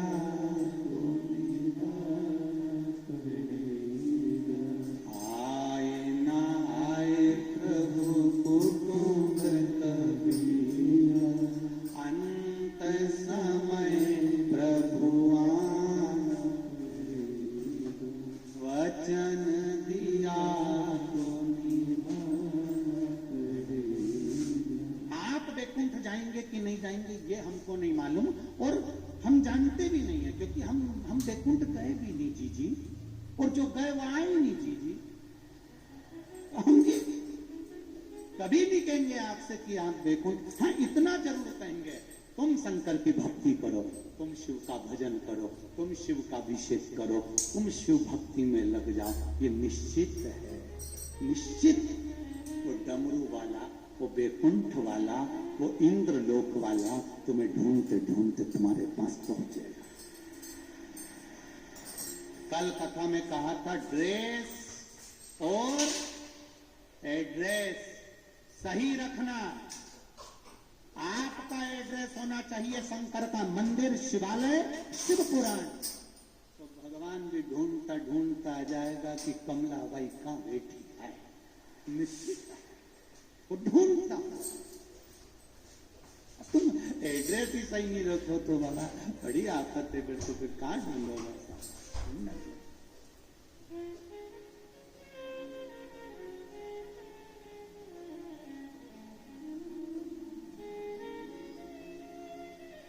जैसे इंदौर के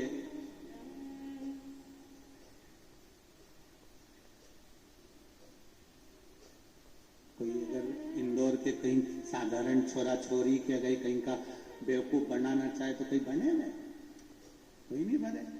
एक छोरा ने छोरी से कह दिया, यहीं राजवाड़ा की छोरी से, मैंने तुम्हें कहीं देखा है। छोरी तुरंत बोल दी है, बेरू बनाई गया है तेरे को कहीं का।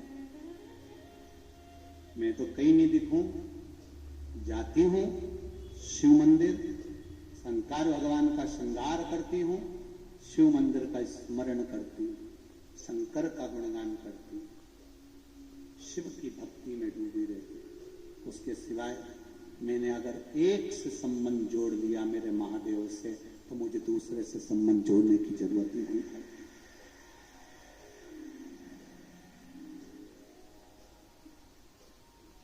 बहुत ध्यान देना, छोरी छोरा, छोरी का जरा सा मोबाइल खराब हो जाए तो छोरा बैलेंस डलवा देता है, क्योंकि वो उससे स्नेह करता है।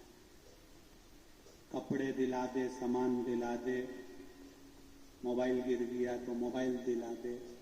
जरा सोचो, एक संसार के व्यक्ति से प्रेम करा तो उसने तुम्हारा मोबाइल का बैलेंस डलवा दिया, तुम्हें गाड़ी पे घुमा दिया, वो भी दूसरे की, कहीं से सुधरने आई थी। जरा सा प्रेम हुआ, उसने बैलेंस डलवा दिया, तुम्हारा खर्चा उठा रहा है, कितने साल उठाएगा?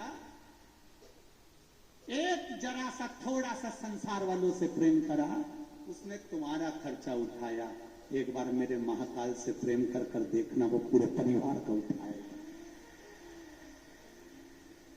अकाल मृत्यु वो मरे जो काम करे, चंडाल का काल उसका क्या बिगाड़े जो भक्त हो। महाकाल का एक बार उससे प्रेम कर कर देखिए, उससे स्नेह लड़ा कर देखिए, उससे नैन लड़ा कर देखिए, उससे मिलो तो। अभी तुम मिले नहीं हो अच्छे से उससे, अभी तो तुम कैमरा वाला से मिले थे बस। अभी एक आध बार जरा अच्छे से उससे मिल जा। अब मिल गए हो, परंतु इतनी बार कैमरा वाले ने दिखाया, एक नहीं दिखाया। बस कहीं नहीं, अपने को ऐसी सुधरना है। थोड़ा सीवर वाला महाराज गड़बड़ बोलेगा, बोल दे, बोले अपने कोई दिक्कत नहीं है, अपन घर जाके चाय बना कर पी लेंगे। और ज्यादा सीवर वाला महाराज को गुस्सा आए तो उक्कल में अदरक डाल के उसका चूट लेना, कोई दिक्कत नहीं, उसमें कहीं टेंशन वेंशन नहीं है। और यही सोचना, और बोल महाराज, कहीं नहीं, जोरदार अदरक को कूट लो तुम, कहीं दिक्कत नहीं अपने, परंतु अपन सुधरेंगे तो सुधरेंगे, ये निश्चित है। अब थोड़ा गुस्सा अगर आए ना तो अदरक ज्यादा डाल लो चाय में कूट कूट के। और सास पूछे आज बहुत तेज आवाज आती है, बस कथा सुनने गई थी, वो महाराज ने कह दिया, हाथ हिला, गुस्सा तो कुछ भी हो, और महाराज को तो कूट नहीं सकती, तो इसलिए अदरक कूट लेती। तुमको दिक्कत वाली बात नहीं है, तुम टेंशन, पर सुधरेंगे अपन। बोलो रीची जी,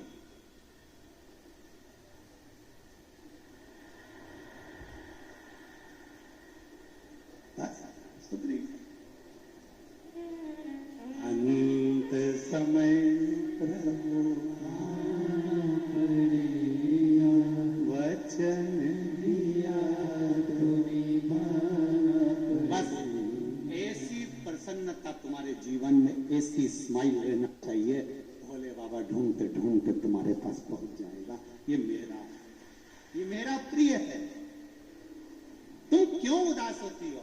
भगवान कृष्ण ने जरा नाम के व्याघ्र से पूछा, तूने बाण मारा, तीर मारा, मेरे पांव में लगा, पर मुझे आनंद की अनुभूति हुई है उसमें, मेरा बंधन टूट गया, पूर्व का बंधन। मैंने छुपकर तुम्हें मारा था, तुमने छुपकर मुझे मार दिया। ये शिव तत्व है। शंकर भगवान के दरवाजे पर जाने से पूर्व का कितना भी पाप हो वो छिन्न हो जाता है, हमारे पुण्य प्रबल हो जाते हैं।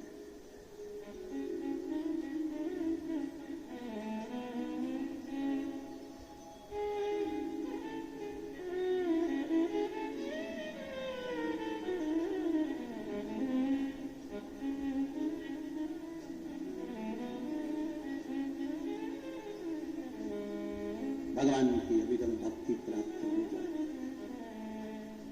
हरि मोह लागे जो काशी को,